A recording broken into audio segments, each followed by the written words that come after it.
beautiful faces. Thank you guys so much. I'm excited. If I get nervous, just, forgive me. But I just want to say thank you, beautiful queens, for being on here. This topic, you guys, okay, it's like the elephant in the room. We all know it's there, but we try to avoid it. And first of all, I need to introduce myself. Okay, let's start over. Hi guys, my name is Larissa. I have a YouTube called Outside the Box with Lala, and I talk about a lot about mental health and other special things like what we're doing now. And I actually started a Zoom with my girlfriend Crystal and Zabeda and hopefully Charlie. She's there somewhere. Is part of it, and we want to make it a safe place for our queens so that we can talk about whatever, like from our hair to our skin to what we wear, just to make it a safe place. Because right now the world is so just degrading Black women left to right, and we always the one that is looked at on the bottom of the list. It's not a good feeling. It hurt a lot. And I just want to make it, me and Crystal and the rest of the other beautiful ladies, we just want to make it a safe place for Black women to speak our mind, to be ourselves, and know that we're learning from one another. There's no wrong or right answer. Everything is learning, and just to vibe off of each other and have fun. So that's why we started. Crystal, what you want to say before? Hey, you guys, it's me, Mobile Couture. I have a YouTube called The Collective, where I talk about important topics, and I also get into all things beauty. So make sure y'all subscribe, hit the bell, and do all that good stuff. Yes. So our topic today is actually one of the most sensitive topic ever. It's really sensitive, and it's like I said, it's like an elephant in the room. We all know it's there, but we try to avoid it, but you can't, because it's so intense. And we are fighting a major fight. We are already fighting a war between racism. On top of that, we are also fighting a silent war of colorism. I don't think it's until 2000. I'll go back. When Queen Latifah was rapping and stuff like that, everybody was saying I'm Black and I'm proud, and it was the thing. Then when the 90s came, we started noticing that, colorism started playing a big major role. You got to straighten your hair, you got to look a certain way, all this other stuff. Now in the 2000s, we noticing that we're getting back our voices, and it's not no more dark skin versus light skin. It is just about Black woman empowerment, but it's still there. So before we start, I want to show you guys a little clip of what we're about to talk about, and then we'll go from there. Okay? Continues to be a schism between light girls and dark girls, team light skin, team dark skin. They thought that I was all that. Black women have been cultured to compare and not connect. They threatened me every day that they would take my earrings, so they would split my earlobes. You don't know you're different until someone tells you you're different. Oh, poor little you, white girl. I never thought I was any of those things. You can't choose who you're born. You're Black, but you're not really Black. I don't deserve this complexion. I never wanted my son to be embarrassed by me. But it hurts more when it's coming from your own. Pretty is as pretty does. Every time I said I freed 1,000 slaves, and I could have freed 1,000 more if they only knew they were slaves.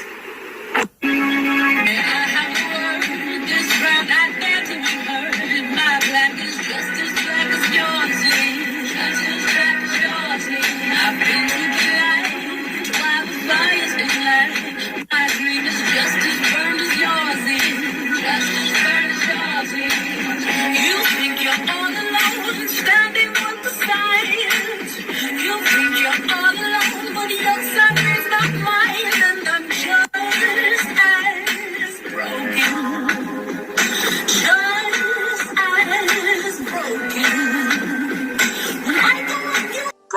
So if you ever heard of Oprah Winfrey's, years ago, she did the documentary Dark Girls.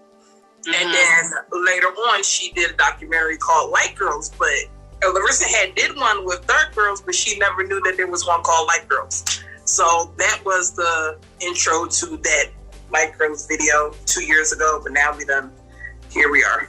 So we done got better with our editing. If you go back and watch the video, please do not judge us. Okay? But no, it was starting out with this YouTube thing. So the video is really good because,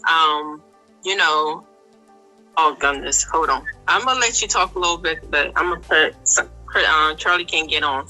But the video is actually you guys have to actually see it. It's really, really, really, really, really good, and it's talking about the struggle of light-skinned girls and dark-skinned girls. Y'all gotta see both dark-skinned girls and both of them, because it's really, really important.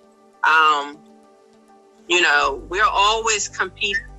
Well, the media is always trying to get us to compete against each other all the time. And the reason why is because the world is pretty much have a wool over our eyes. Colonialism is a major thing. And it's not just in the United States. It's nationwide. The media actually show us what beauty is. It actually show us what it's supposed to look like. And it didn't look like us for a long time. And it kind of show you that the whiter you are, the better you are. The whiter you are, the better you are. And it's a slave mentality. That's another way of calling it colonialism. That slave mentality. So if they can tell you that you're not where we're at, but you're here, then I'm going to let you guys fight between each other, whoever is on top. And it was something brutal. It was something ugly, but it's a scarf that Black people wear. And it's always about who's better or what beauty looks better. I don't really want to talk a lot.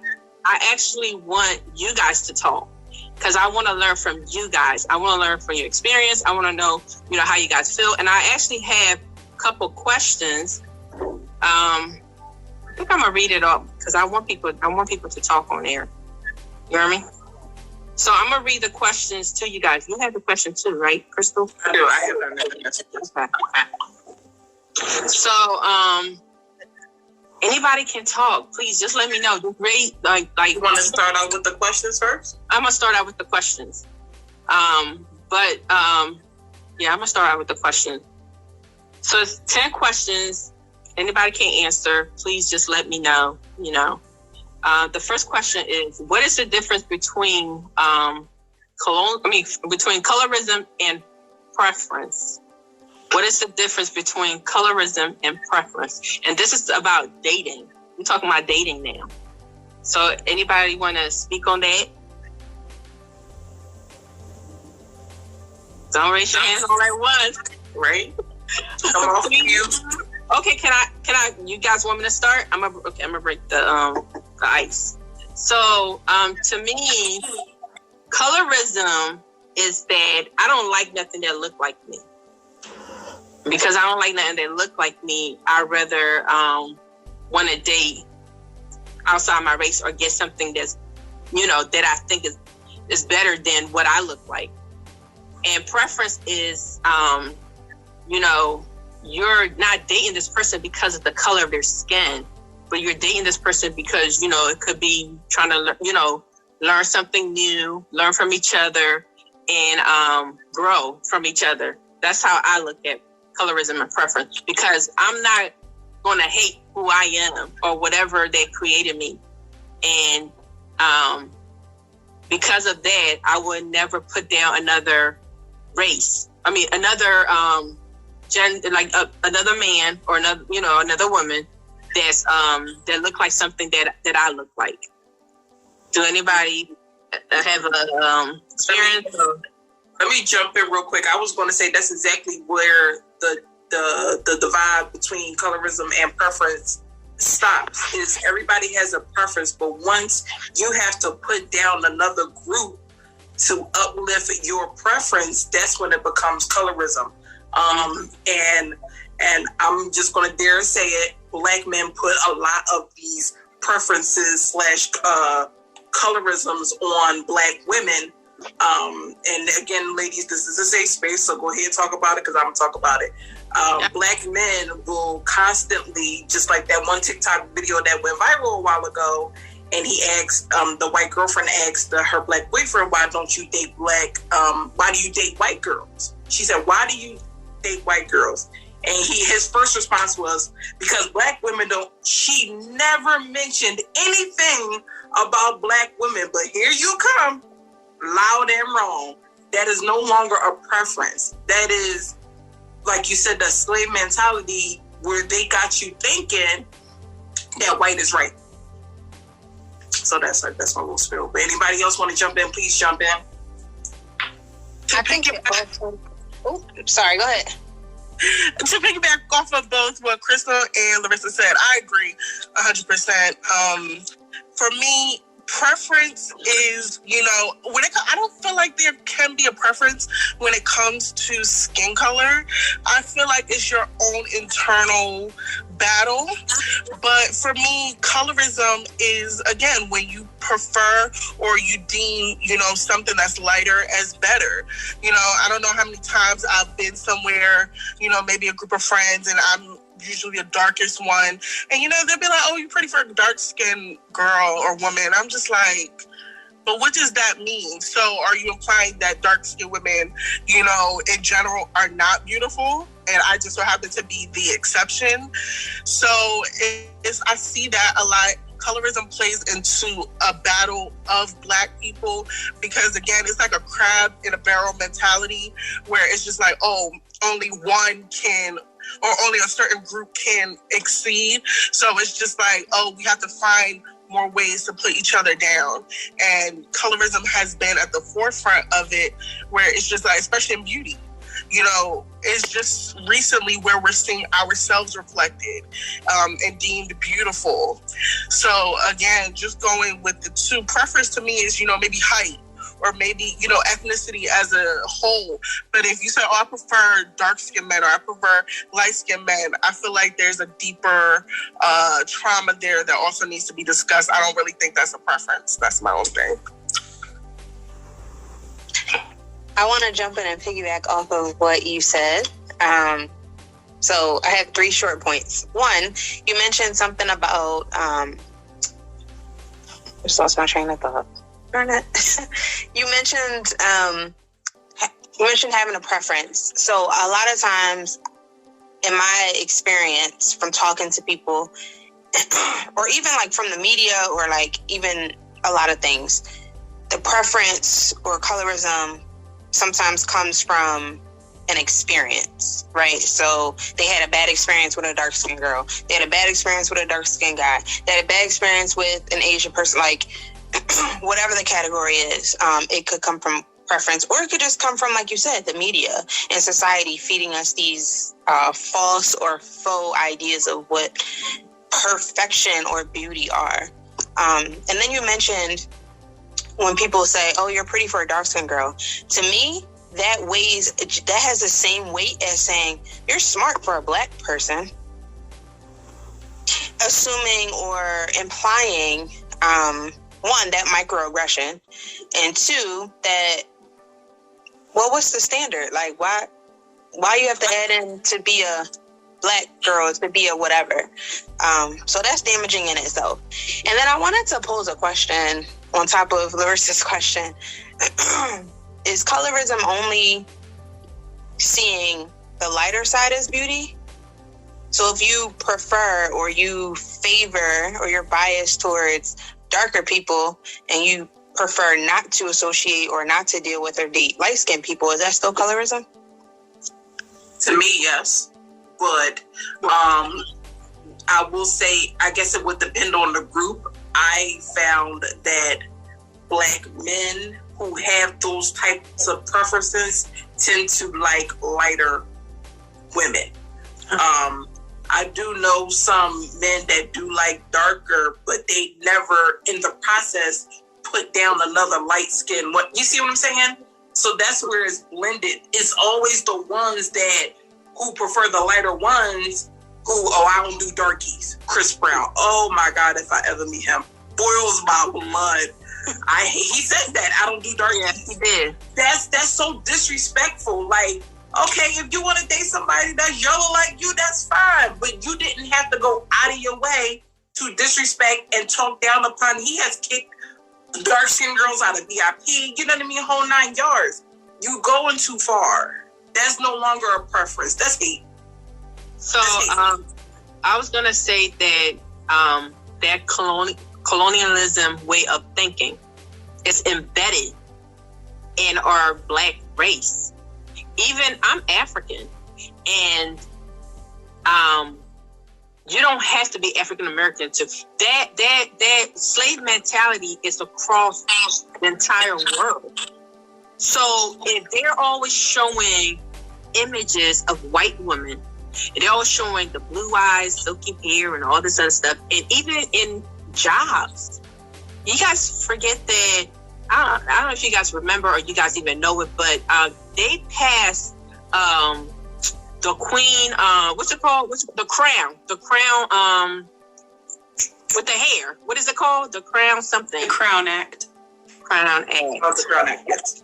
And it's showing us that the image of what we look like is not acceptable, because in jobs, they would tell you that, if you don't straighten your hair, if you don't do this and that, or, you can leave.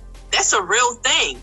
So if our Black men are seeing that, so they're already slave mentality of thinking that the whiter is better. So if I can't get the white girl, then I can get the light skinned girl. You see, that's how I look at it. You can get whoever you want, because I date outside my race all the time, but I will not.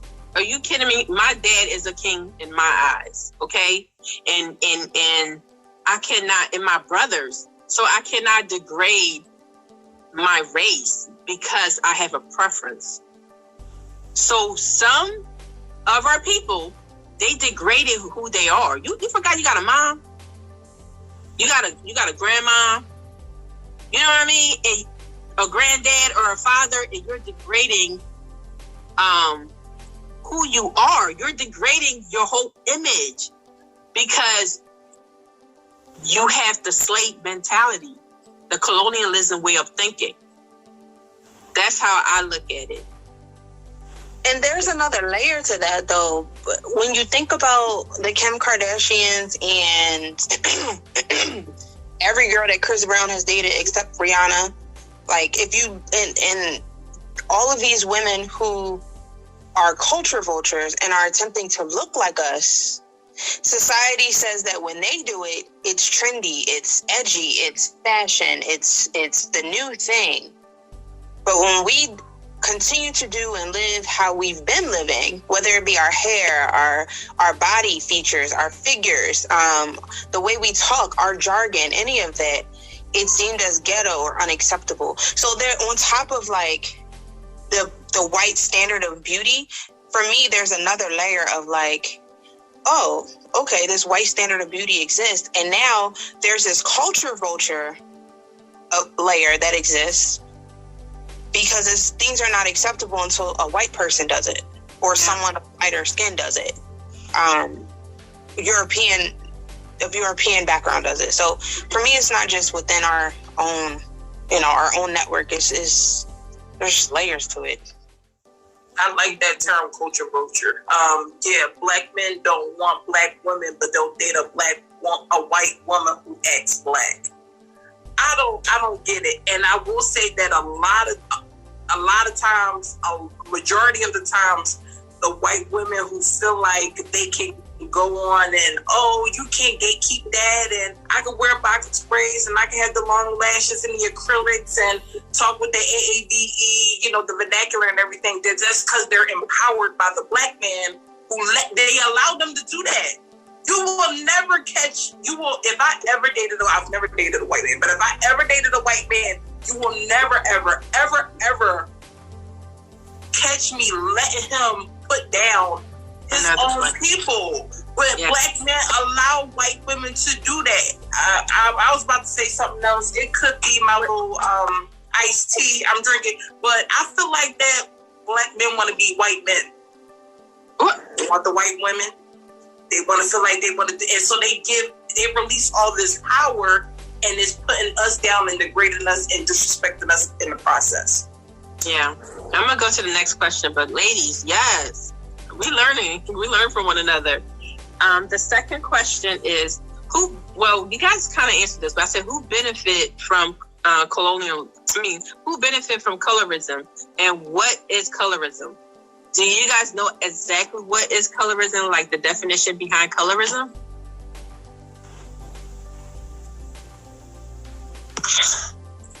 Hey, Mercedes. I know. I'm trying to. That's a hard question. So complex. Yeah. Well, first of all, second part, because I'm not sure who benefits from colorism. I'm about to have a little spiel because honestly, this is a new term for me that I kind of not recently, but over some time have come to realize that a lot of the times I didn't even realize what was going on when we was growing up in school, when we, talked about other children that were darker than us, or, kids making joke and fun. So it actually happens at a very young age. But we never had a term for it. We never had a, something that connected that prejudice, because that's what colorism is, prejudice against dark skin tones. That's what that is. But I'm not sure who benefits from colorism, because in our community, it's like we're against each other when we all black, but we're against each other. It's hateful. So I don't believe anybody really benefits, but I understand culturally and globally, yes, people of light skin tone benefit from colorism, because whether they're getting picked and choose over another dark skinned woman or a man, so basically maybe light skinned people, white, not maybe, but of course, light skinned people, white people, people basically in different cultures also experience colorism as well. It's a global thing. It's just not in black communities. And that's the hard facts about that. That is just not in our black community. I think about there's a movie that just came out. I can't remember what it's called. I think it was on Netflix with Tessa. Can't remember her last name, but it was pretty much about a woman in the 40s who she passed for white. So what that's called is white passing. If you were unfamiliar, it's called white passing. So someone who's very, very, very fair skinned that could pass for white back in the day. So when I hear Mercedes talking about that, it made me think of one, that movie, and two, the idea that there's always someone lighter than you. So if Johnny over here prefers lighter women, no one really benefits from that. Even in my opinion, no one really benefits from that. Even light-skinned people, because there's always someone lighter. Like, unless you're white passing, like there's always someone lighter skinned than you that they could choose, or that they could prefer. So it's just like it's always an uphill battle. I don't know. For me, it just seems like maybe white people win or benefit, but I don't think anyone in the black community benefits, even the men that are choosing lighter women, because subconsciously or unsubconsciously, even if they don't know it or realize it, they're digging themselves back towards that slave mentality, and half the time they don't even realize it. And then when these white women are done with them, they walk away from them. So they're losing in this battle as well. Sherry? I agree with, what Brittany said, as far as the institution of white supremacy is what benefits, because that closer to whiteness is what makes you better. Colorism upholds that idea. And when I was preparing for this, I looked up the bleaching industry.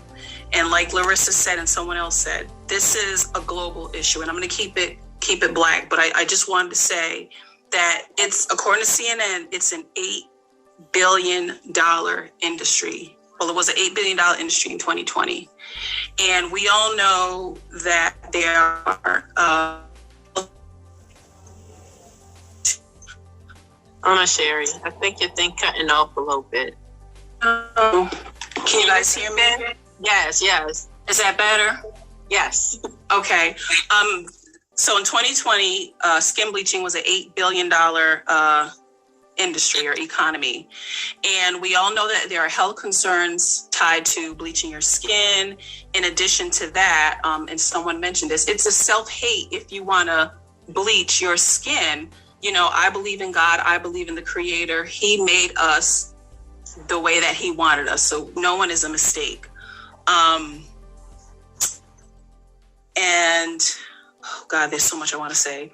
The colorism, when you think about slavery and how they use colorism as a tool of divisiveness. And I was surprised, like I've heard of octoroons and quadroons, but I was reading a book and they have another term like musty and mustafino. And again, the reason that colorism exists is to divide us and separate us. And again, having these conversations is so healing because we're all beautiful and we've all experienced colorism, I'm sure. Crystal had said before everyone joined the call, I'm not light skinned. And the funny thing is my family laughs at me. Let me go on camera. My family laughs at me because I don't consider myself to be light skinned. And I think a part of that is my family, we come in a multitude of shades of black. We come in very, very light. We come in very, very dark. I feel like I fall in the middle, so I don't consider myself light skinned. But my family is very adamant that yes, you are light skinned. And so I have to think to myself, why do I get so upset? Why am I infuriated? Because people tell me that I'm light skinned. And part of it is because a coworker helped me realize she was darker than me. And she said,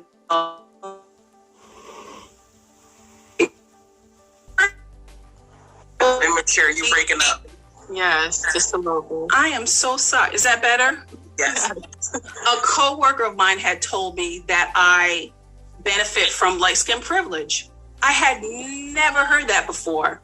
But now I walk around with this guilt trip because I realize because people consider me light skinned, there is a privilege because of people's unconscious biases and prejudices. They look at me as light skinned and think of me a certain kind of way. I hope what I said made sense. Oh, and one other story I want to share. Can you guys hear me? And I doubt anyone on this call is guilty of this. So me and some family members were together. I was about 12 years old. And an adult said, I remember this so vividly. She said, not that one, the little dark-skinned one, referring to me.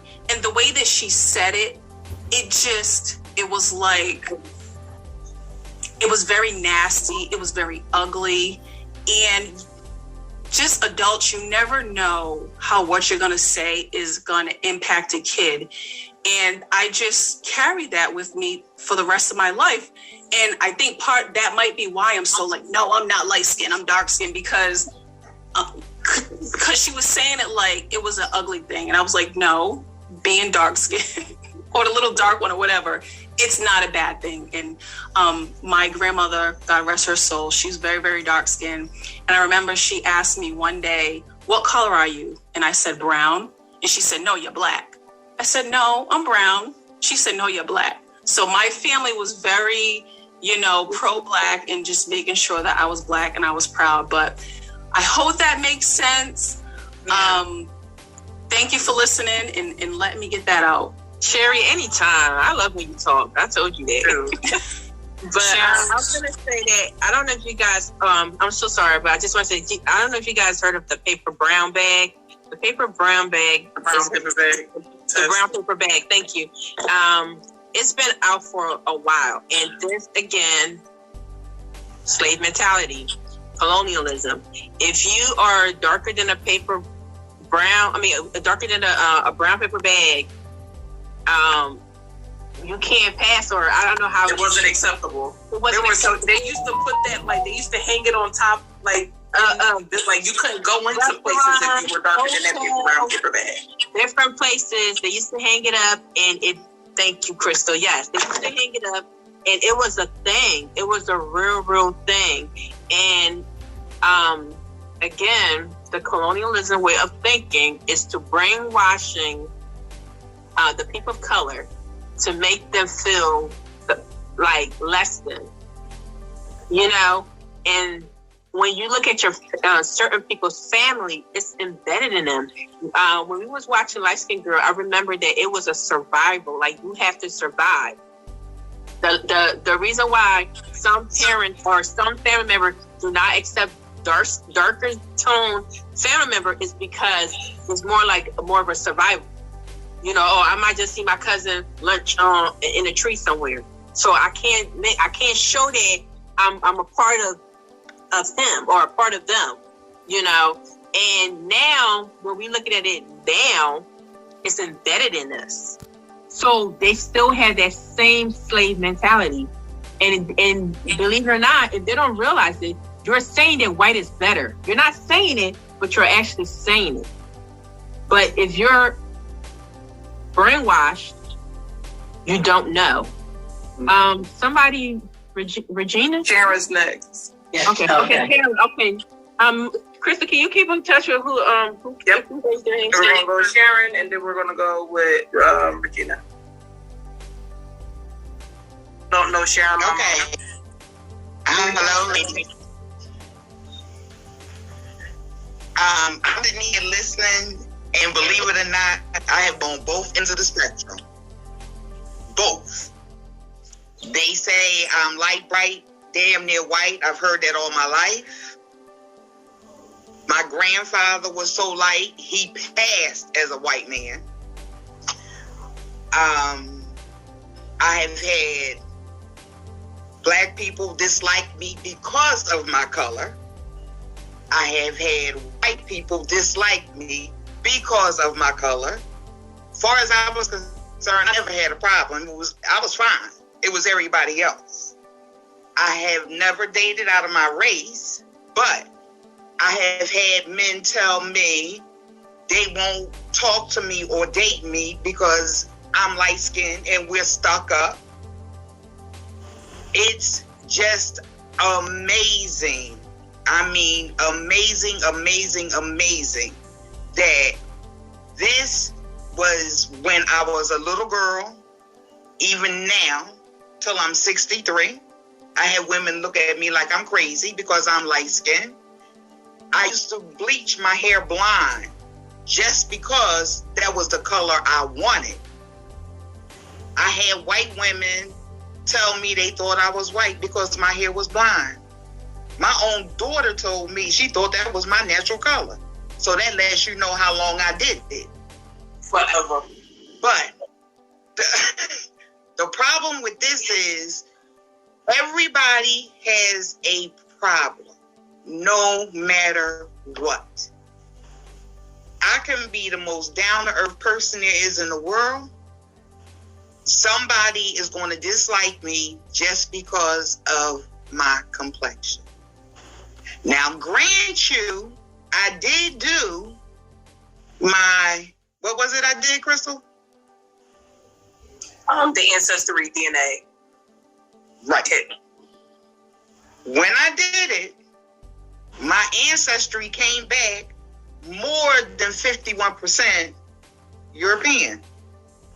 And then when I was telling people, they were like, well, are you going to change your race? No. Why? I've always identified with being black, and black is who I am. Back in the day, my grandfather passed because my grandfather was black. His mother was white as snow. My grandfather has blonde hair and blue eyes. And if you saw him, you would say he was a white man. But his birth certificate, well, it wasn't a birth certificate then. His birth certificate says that he was Negro. We never knew who his father was. Only thing we know is that his mother was a white woman. You see a picture of my grandfather, you will swear up and down that he is a white man. It took me a long time to realize he was not a white man. But because you have a black man as your father and you had a white woman, you're automatically considered black, or back in those days, Negro. So either way it goes, I understand exactly what everybody is saying on both spectrums because I have lived it. I have walked down a road with my grandfather, and it was me and my two brothers, and we walked down the road hand in hand. And the white men used to say, "Here come Woodrow with his nigger kids." I have experienced that. I remember that. And I was a child. So I have lived this all of my life. I have gotten into fights. I have, you name it, I've done it. And this was growing up. And it's and I was like, oh, I don't understand what the problem is. But I am that fair that I have been told I could sit in the White House until I open up my mouth. I have had people tell me that all of Crystal's life. I said it. But so either way it goes, it's there and it's not going nowhere. Because it was there when I was a kid and it's here now and I'm a grown woman. And I still have people look at me like they don't know what to do. I have weave in my hair right now. People thought I was white because of the weave I have in my hair. And that's just the way it is. I'm very fair. I am the lightest child in our family. Am I not, Crystal? No. Trina? No. But that's just the way it is. Charmaine, Trina. She was on. I think she got off.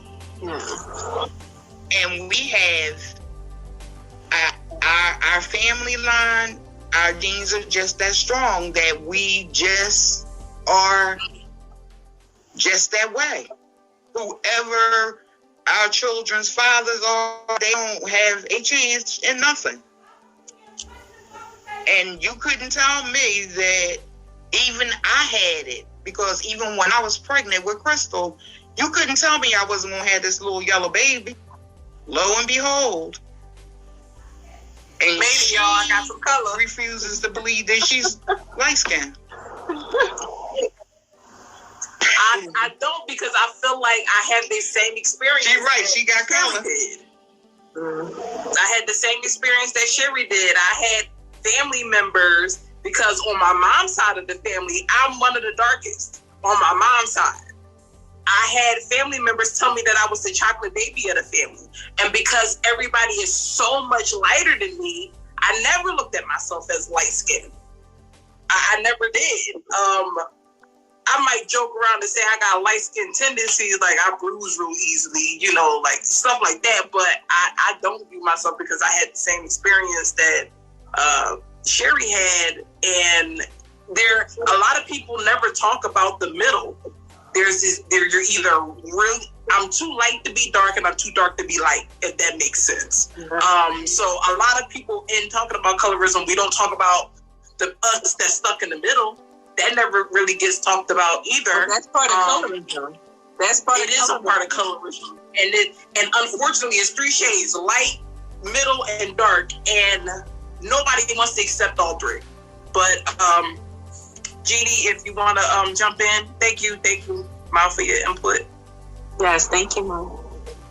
In colorism, I know colorism started from slavery time. They considered color at that time. The lighter you were, the closer you got to the big house. So that's why black men, look at white women who are lighter skinned women as being the better partner, because that's what they saw during slavery times. You know, the lighter women got to live in the big house. They were better than the very dark skinned women who were working out there in the fields with them. So for me, I personally, I don't know, I didn't hear it when I was a baby, but I heard it when I was older, right? That a comment was made about me, the little black baby. Well, I was determined to be great, so that's what I did. So I personally think black skin is great skin. You know, being black, dark skin, please. Some people tell me about my skin all the time. They want to look like me. I love it. That we all feel like that. It might even change a little bit. I love it. All the time. I sit down. Oh my God, your skin is so nice. What do you do? Nothing. I put water on it. You woke up black. Yeah. I wash it with water. I ain't put that on it for years. I'm an esthetician now. So, you know, anti-aging, I got to make sure I'm doing the right thing. Help me out. I'm getting close. Hey. But it comes from slavery times. And it's, you know, like I said, the lighter you are, the closer you got to the big house. And that's what they saw. And that's what they thought was good. And it went on and on and on down the line until our time. And it just hasn't gone away. It's just embedded in our culture. And as far as who wins, we don't win as a culture. We don't, because it separates us. You know, but definitely white America does win. White supremacists. White supremacists. Like the other person said. Can I real quick?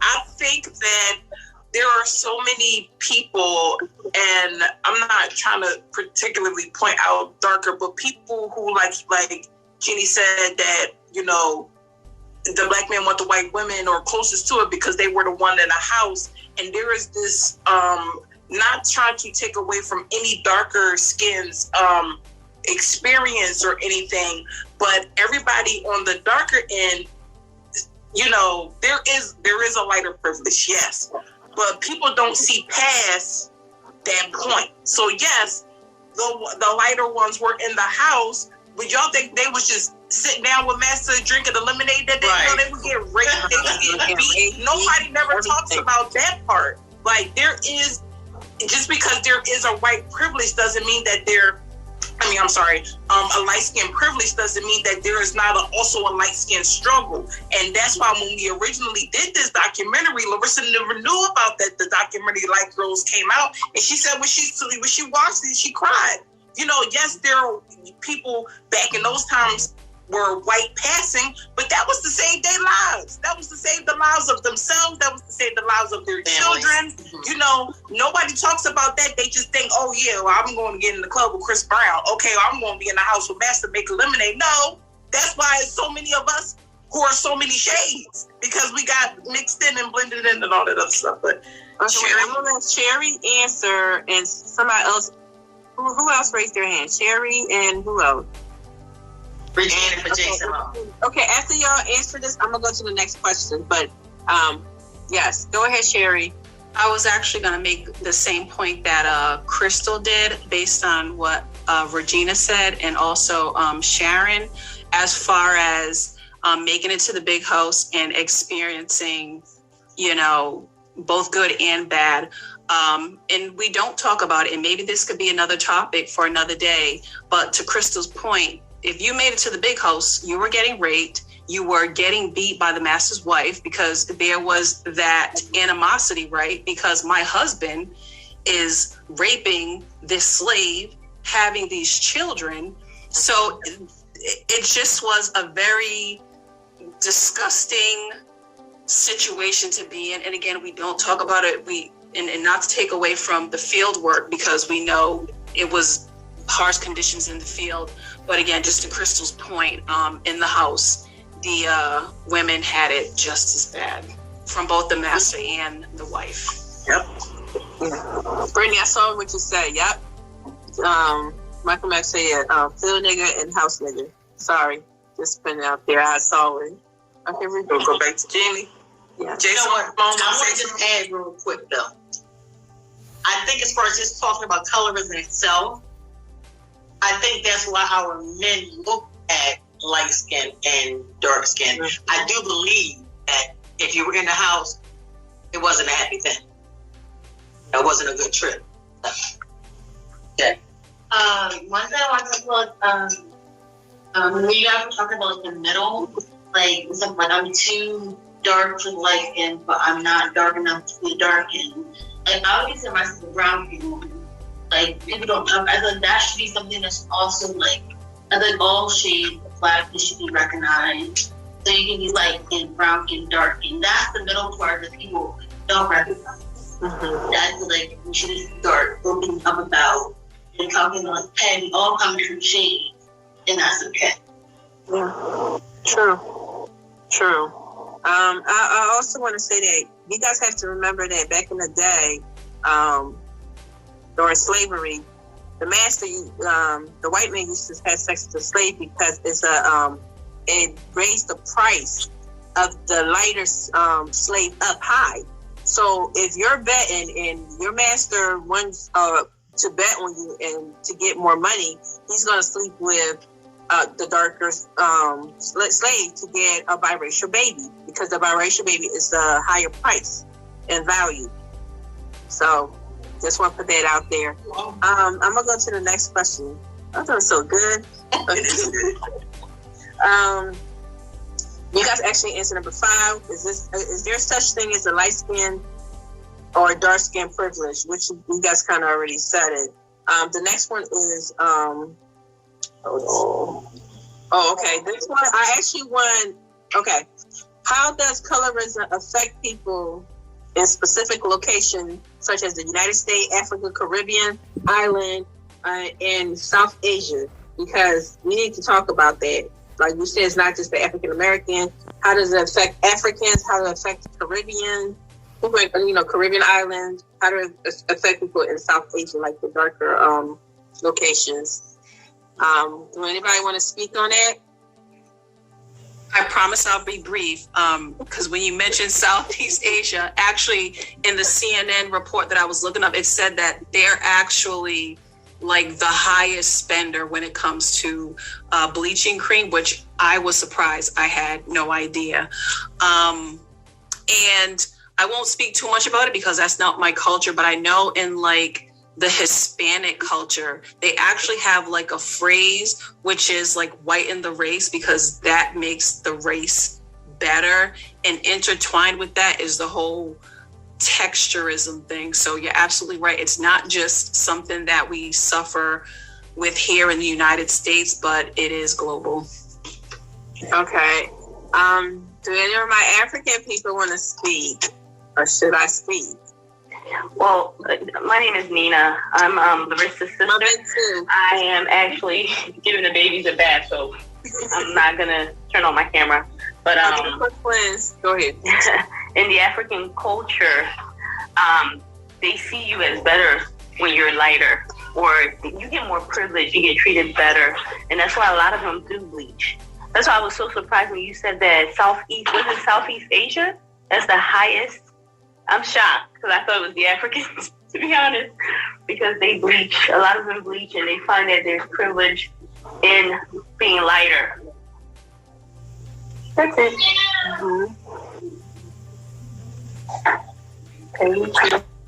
Okay, sis, you done? Okay.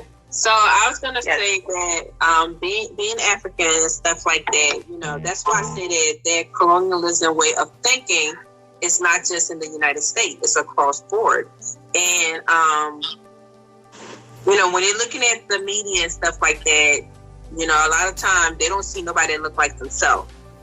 They don't. And again, I call it brainwashing. If I can get to your brain and your mind, and I can shift the way you think and make you feel like, oh, if you're lighter, then if you have silky hair, if you have this and that, it's better. But I think that we have to wake up. Seriously, take yourself out. Sorry. Oh, go ahead. You still speaking? No. I was going to say, I think it has a lot, like I said, it has a lot to do with the media, especially back in the day. They see that these white people had a lot of fun. They had privilege. They were in the media, so they saw them in that light, and portray that race as the better race. But it's deeper than that. We all know that. It goes deeper than that. But I think it has a lot to do with media and just things that's happened in history and things like that. But that was a valid point. Sherry? Can I ask the group a question?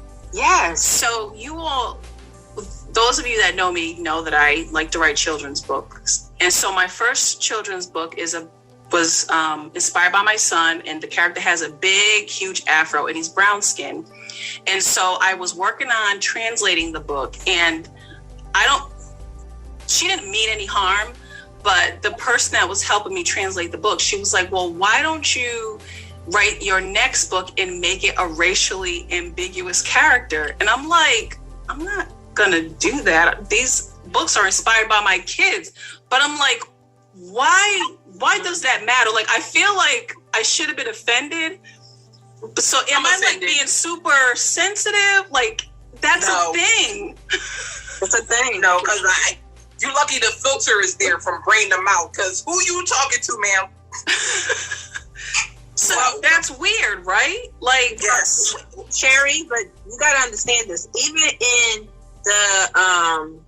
the music industry, they tell the woman, like, don't get a tan, don't get this and that. Oh no, we're just helping you out. We just wanted to make it. No, because you're trying to brainwash. Yes. Okay. Whitewash me into this slave mentality to make me feel like I'm not good enough.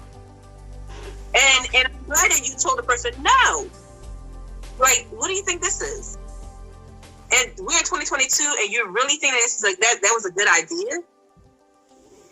Thank you. Because I didn't know what else to say other than no, and I just had to digest it. I was like, well, maybe I'm just being hypersensitive, but thank you guys. Yeah. And speaking about that, that's the next one I was actually going to ask. How our children are affected by colorism?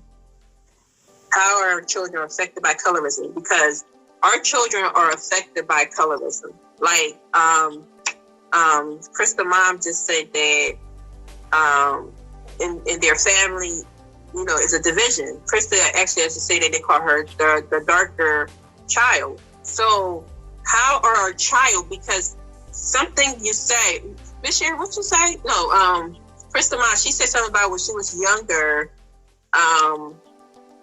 They would tell her father that, there go, him and his nigger baby. So how does this affect our children, and how can we make it better? Because children is like sponges; they suck everything. Mercedes? That's a very good question. I'm on this Zoom talk because of my daughter. She enlightened me so much about colorism because she's darker than me, and she had to help me to realize that just because I struggle with certain things, it doesn't make my struggle the same as if a dark-skinned woman or a dark-skinned man had those same issues. That's why colorism is singularized like it is. Yes, we as light-skinned hue have our own issues, but until we really get to the heart of the dark skin tones of our culture, we won't get to the deep hatred that really brews from colorism. So my daughter, my sons, they are all darker than me. So I have my son, even boys, okay, want to be light skin or of a lighter skin tone because maybe they get talked about, or they're not always, as we talked in the beginning of the talk, preferred.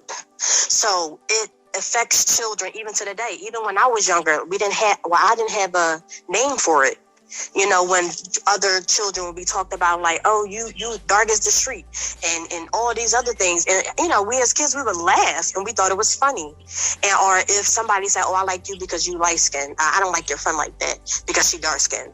Certain things like that, we still have to be careful of what we pass down to our children, even if we are affected indirectly, if that makes any sense. Because I didn't have that type of issue that my child might have faced because she is she's of dark skin color. She's darker than me.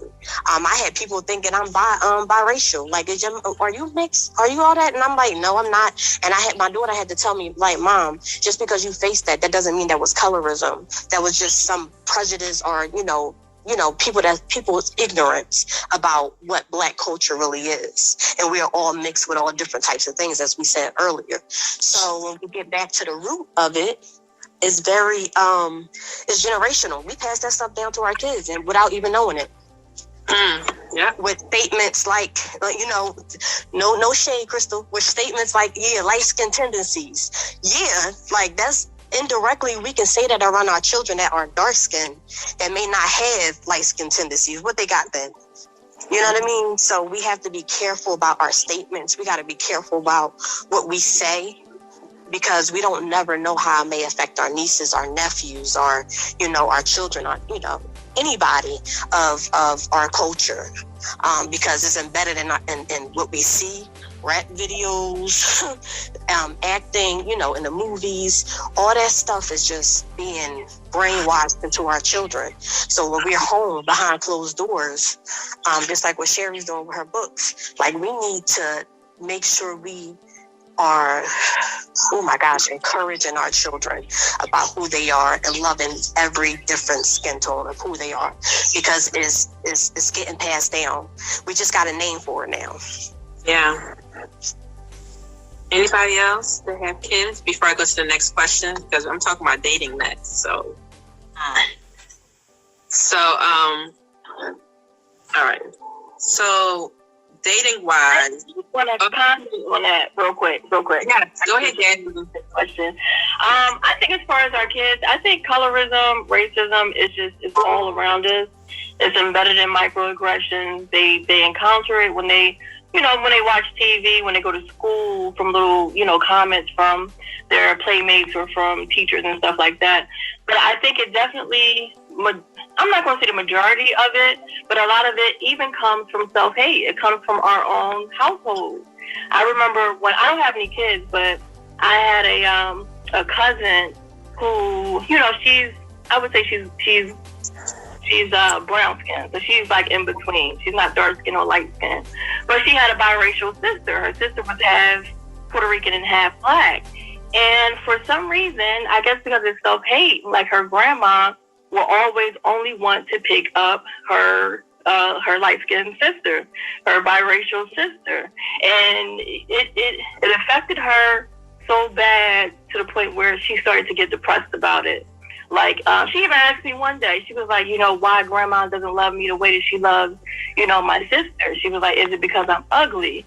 And that was a moment for me that clicked for me, like, it's crazy. Like, colorism, like somebody said earlier before, colorism affects all of us. Nobody really gains from colorism because it affects our entire community. It basically affects all of it.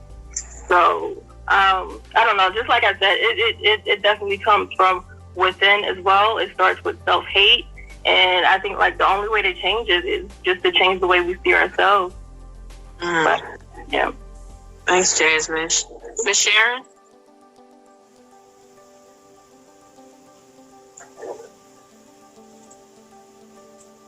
Oh, it's on mute, Mom.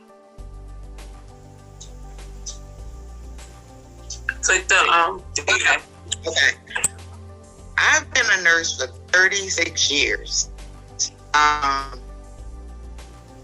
It's what we teach our children. And I say that because I had from birth. And the only thing he ever did was color. That's all he ever did. He would never use a black crayon because it was ugly to him. So one day, I just wanted to see what happened. And we took all the other crayons away. He would use every crayon except the black crayon. We took every crayon away and just left him with the black crayon. He went ballistics. The fact that somebody taught, but just that fact alone, these people, they this is what they teach them from being children. And once they teach them this, there's nothing you can do to break it half the time. Children know nothing. They only know what you teach them. So that's it. Okay, I'm gonna go to the next question. Yes, Mom, you're right. I mean, look at the world right now. All these white supremacists and stuff. I mean, I know that's not part of the topic, but The mass shooter. Okay, they were taught. He was only 18. That was taught. Yep. Okay, let's go to doing this. So dating wise, ladies, let me say, dating wise, do you ever felt any kind of effect or feel like you're not good enough, or do you ever feel like the light skin or the white woman or getting more of our black men? I wanted it in a nicer tone, in a nicer way, but dating wise, do you feel like because the options are less, because, you know, I know a lot of my ladies on here, you know, want that black love, and how do colorism play a role in that? Anybody want to speak on that? The white ones that got them, Cav. Next. Crystal, I agree 100%. I want somebody to speak on that. I agree 100%, Crystal. Yes. What she say? The white ones that got them can have them. Mm-hmm. Yes. Because as far as dating, I can only give, a couple examples. How I've experienced colorism. One example that always sticks out in my mind is I remember dating a guy, we're just getting to know each other, and he just kind of made an offhand comment, and I kind of dug in deeper, and he was like, normally my preference is, lighter women, even white women. I said, okay, so why are we here? And he was like, haven't really had much success. I was like, okay. I was like, well, tell me a little bit more about your preference. And basically he said he prefers lighter women, even white women, because for him, he wants his children to come out light-skinned, coolie hair, racially ambiguous. And I'm just like, and so I'm trying to go into it further, like, okay, you don't think there's a problem there? Because he was dark-skinned, he was darker than me. I looked at a picture of his family he showed me, and I'm just like, your whole family is dark-skinned, and they're beautiful. Like, why is it that you have such a strong preference in that your children have to look this way?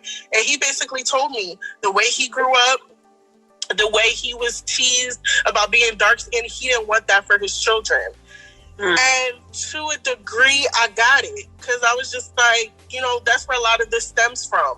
The self-hatred. We look in the mirror, we see ourselves, and we're like, we don't want this for our children. We don't want to date someone who looks like us, because we don't want our children then to be called all the names. You're black as tar, you're dark as midnight, all these different things.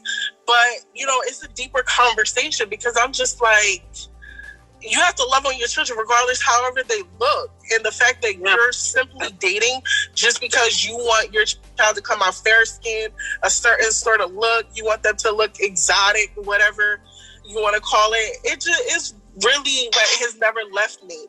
And I'm just like, well, that's your preference, you can go on ahead.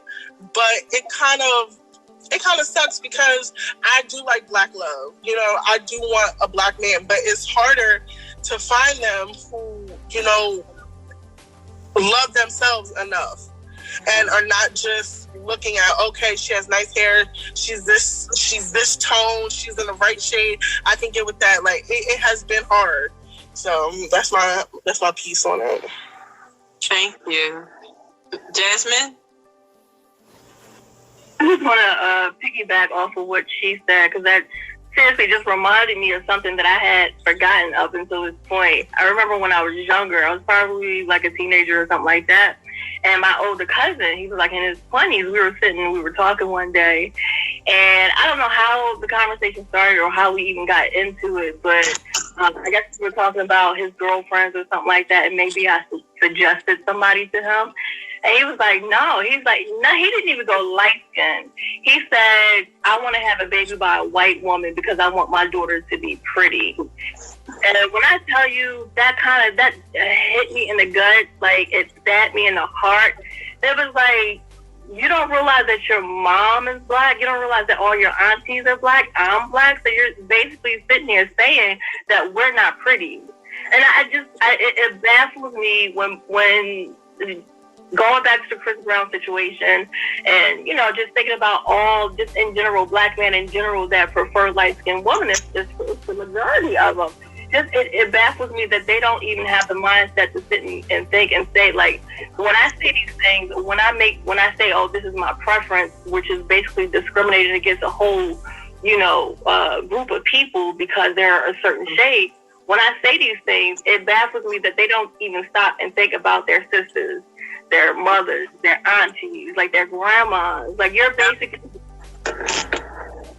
basically like just Xing all of them out. You're basically saying that they're not pretty enough. But anyway, besides that point, when I was in college, we used to call it the educated nigga syndrome because I went to a predominantly white college, and it wasn't a lot of sisters on campus. But even the sisters that were on campus, the black guys wasn't really trying to date them. They were trying to date the white woman. And when I got there, I used to hang out with upperclassmen, and they had, I don't know, they coined it or they heard about it on TV or something like that. But it was the first time that I ever heard of it. So the educated nigga syndrome is basically just when you don't even have to be educated these days. But back then, it was a black man gets a little bit of education and they need a trophy on their arms, basically. And that trophy, of course, is not a black woman, so it has to be a white woman. So yeah, that was my experience back in college. I would say nowadays, I don't have a whole lot of dating experience where it comes to light-skinned men or, I typically, what I do is I try not to, just because I'm very leery of colorism and I know colorism is real and I know, you know, colorism is basically self-hate and a lot of men they suffer from it. So what I typically do, I just try not to date light-skinned because I know light-skinned men will typically want a woman who's light-skinned. I mean, that dark-skinned men as well, but I don't know. Okay. Whenever I hear trigger words, and trigger words are usually like, oh, you're red bone, or I like red bone, or I like light skin, or something like that, I just try to stay away from it. So. Okay, I'm gonna go to the next question. Thank you, Jasmine. That was good. So the next question is, what is the difference between racism and colorism? Is it even a difference? Is it even a difference? Because, I mean, to me, the difference is in your own race. But is it really a difference?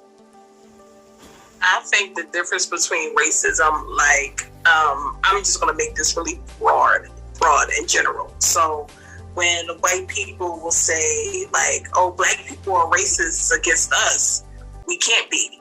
It might be a prejudice, but to me, racism is when, because of the color of your skin, that there are systems in place to keep said group oppressed. Within the black community, colorism, yes, we're all suppressed. We're all oppressed. Whether you're light or dark, we still black at the end of the day. Whether I'm white, like my mom said, she wasn't liked by white people because she's still black at the end of the day. No matter if we're lighter or darker, we're black. So I don't think that I don't think it's racism. We can't keep systems to keep us our own self down. So yeah. Racism, you have a power, but because we're black, we're suppressed, and because you're suppressed, we don't even look at the minorities, which we know we're not, but you know, they're looking at as the majority or whatever. So I think that's the difference. But I really don't think, if you look deep down inside of it, it's still the same. It's the same thing to me, because it's still hate. It's still hate. You know what I mean? And it's either you hate your own kind, it's still hate. it's still hate. So I don't think that's the only differences because we're suppressed and they're not. But at the end of the day, it's no difference because it's still hate. The word hate, you know. Okay, I'm gonna ask the last question. I said, what were some of your experience with colorism? Did anybody have any story of? I know Miss Sharon, you had shared some, and thank you for that. I think Mercedes shared some too. But do anybody have any experience or with colorism? Like Jasmine, I think you shared some too. But do anybody else on the line have any type of experience or anything with colorism that shocked you, or like you're offended? No. Okay. None of my dark skin. Oh wait. Okay, go ahead, Miss Sharon. So none of my dark skin sisters have anything, but okay, Miss Sharon, go ahead. When Crystal was a baby, she was mean. She was what? When Crystal was a baby, she was much darker than she is now. But that was because of her congenital heart problems. And people used to tell me that she wasn't my baby because she was so dark. I mean, she wasn't. She wasn't. I mean, she wasn't much darker. But after she had her open heart surgery, she lightened up. But I've had people tell me that she wasn't mine because she was too dark. Yes. And then when I got older, I had. Go ahead. So I was like, so where do you think she came from? I have no clue. I'm not going to be having nobody else's baby 24 hours a day, 7 days a week. But I did have people tell me that she was too dark. Just because she had color. I had some family members tell me I was too dark, and then when I started dating, I had a guy tell me that his preference is mixed girls. So because when I will say this, when they find out that my mom is mixed and that my dad too is a little on the lighter side with the really fine curly hair, they be like, "Oh, look, you white." I have legit had arguments with people that I used to date, and they will argue me down that I'm not black.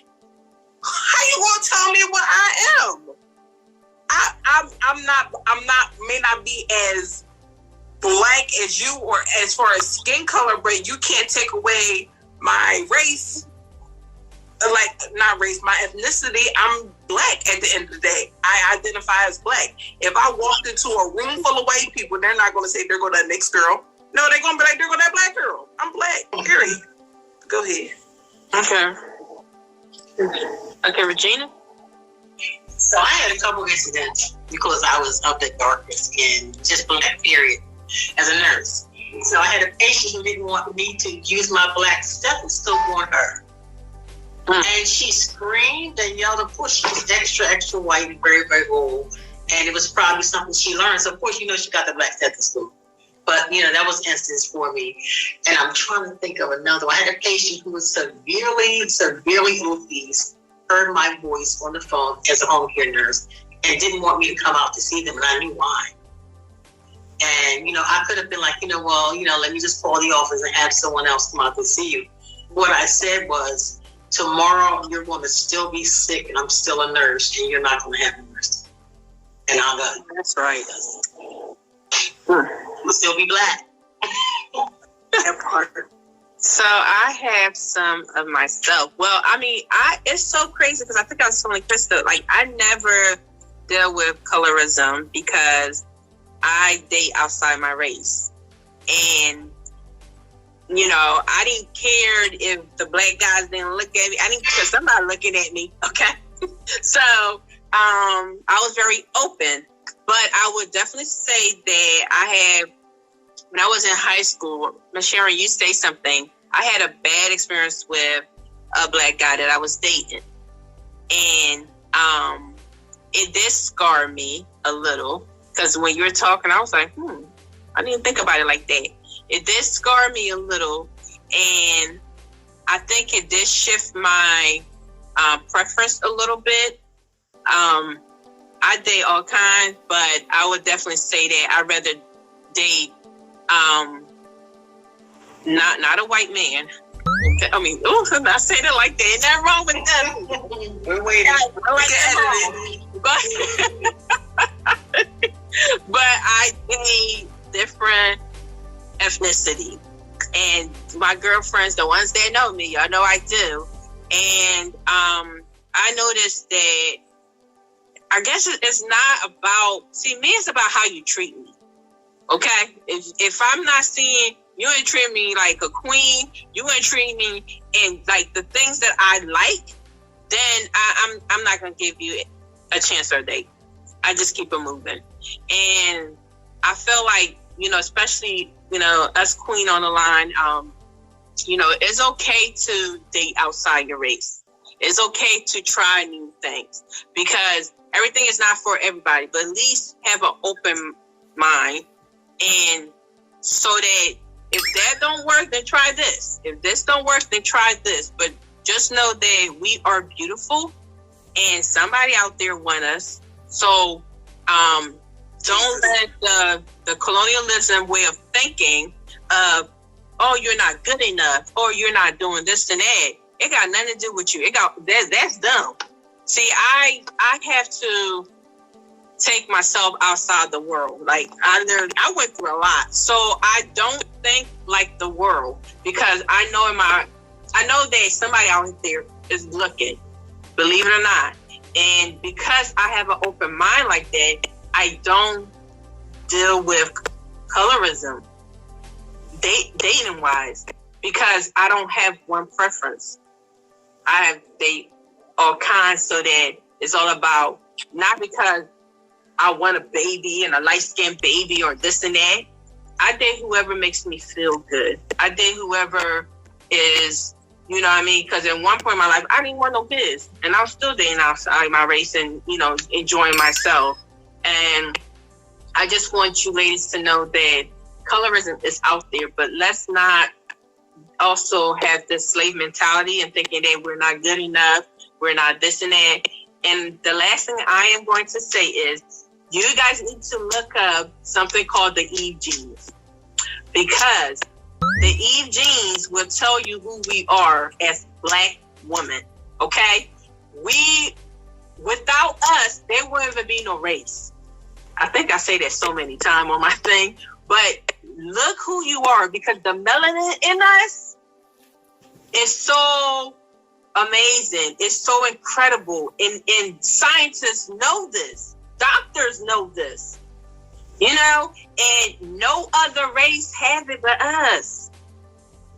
So look up their Eve genes. We carry different race in our in our organs or something like that. I'm not a doctor. Miss Sharon, you know better than me, but we in our DNA we carry different diversity of all race, and that's what makes us different from the other race. And because we have something special inside of us, we cannot allow the colonialism way of thinking to get in our head. Us as queens, we have to know who we are. We have to identify with what God already called us to be. And other race were just created 6,000 years ago. No offense, I'm just going to say it like that. Look up your history, you will figure it out. But the whiter race, their job is to break the darker race down. And I just want you guys to know that when we're talking about colorism, it's a big thing in our community. We all know it's there, but we try to avoid it because we try to not look at it because we're already oppressed, like Crystal said. But no, let's crack all doors and break down these stereotypes, because we can't keep going on in life in these things to embed it in us so that we can carry it and give it to our children. No, We have to cut the chain one way or the other and heal and know that we're all the same. And the slave mentality way of thinking, it needs to stop. We can't think that way. And educate other people to know who we are. Because I'm a black queen, okay? Nobody can't tell me anything. And I call you guys queens because I carry that. And I see you guys as queens. Not less than, not nothing else. But that's all I have to say. Crystal, you have anything to say? I'm glad that everybody came on and shared their experiences. I'm glad that this time around we were able to have an open forum with a wide range of skin color types. Thank you everybody for your input. At the end of the day, we are all black. We are all beautiful. We are all still children of God. So let's conduct ourselves as one and go on and teach the masses. Yes. And thank you guys again for being on our Zoom. Do anybody else have anything else to say before we closed up? Is this a good experience? Did you enjoy yourself? This is definitely a good experience. I'm glad you guys are doing this. Oh, glad to be invited. Yes, please come to the next one. I will. Okay. Everyone. Yes. Anybody else have anything to say? I thank you guys for actually having this platform. It really is encouraging to me, not as only as a black woman, but as a parent of black children, as a wife, just learning how to expand the horizon of these talks to help me grow in a lot of different areas, so that we can do better as a community, because community is so important in getting us getting us to where we need to be and further as we continue to grow. So thank you so much. I appreciate you guys. You're welcome. Well, thank you, ladies, for being on here, and I can't wait till we have our next one. And I'm praying that you guys come back, because we actually learned. I learned a lot. So, and I learned a lot. I don't know about anybody else, but I did. So I just can't wait until the next one. And thank you guys again for joining our Zoom and talking about this amazing topic. So see you at the next topic. Yes, ma'am. Okay. Bye. Bye.